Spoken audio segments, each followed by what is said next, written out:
Hi, welcome to another knee moment from Knee Fit and 5 and MSM Products. My name is Dr. Matt Lawless. And I'm Scott Johnson, physical therapist. Sarah writes into us and she's asking, I am scheduled for a total knee replacement and I was wondering what I will need afterwards as far as starting to walk again. Will I need a cane? Will I need a walker? Will I be on crutches? Please help. Scott, what do you think? Well, what I usually teach my patients in the preoperative education class is that most of the patients will start off with a walker. You can either use a walker or you can use crutches, whatever you feel the safest with, but most of the patients that I work with feel safer with a walker. Usually the next question is what are my thoughts on a standard walker versus a walker that has wheels on the front of it?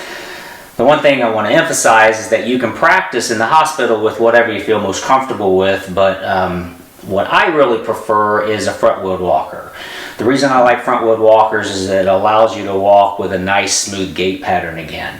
I don't really have problems with standard walkers, but in order to walk with a standard walker, you have to pick the walker up, take your steps, pick the walker up, take your steps. And if you feel comfortable doing that and you want to do that, that's fine. But if I can teach my patients to stand up nice and tall and just walk with one foot after the other with a nice smooth gait pattern, that's what I'd rather do.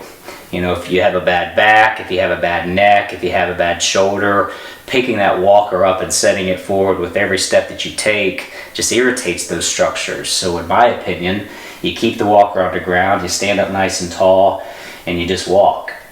My next question is always, well, when do I advance away from the walker? And my answer to that is usually people will progress from a walker to a single tip cane to nothing. And so when do you transfer to that single tip cane? And my answer usually is when you can do that with a nice smooth gait pattern or when you're walking nice and smooth. If you're hobbling on a cane, you're probably not ready for a cane. But if you can walk and that cane's there just to provide that little bit of support that you need, then you're ready to transition to the cane. And then eventually you'll find that you can walk nice and smooth without the cane and you can go and enjoy your life. Good.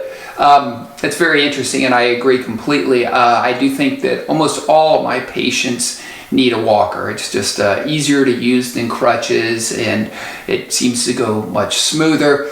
The other thing you mentioned was when to transition, and I completely agree. You need to use whatever it takes not to limp.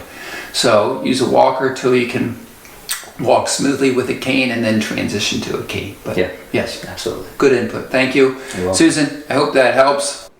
If you liked this video and found it informative and would like to have further information, please check out our YouTube channel as we have many informative videos there. Please also subscribe to our video channel and you'll get weekly updates with new information.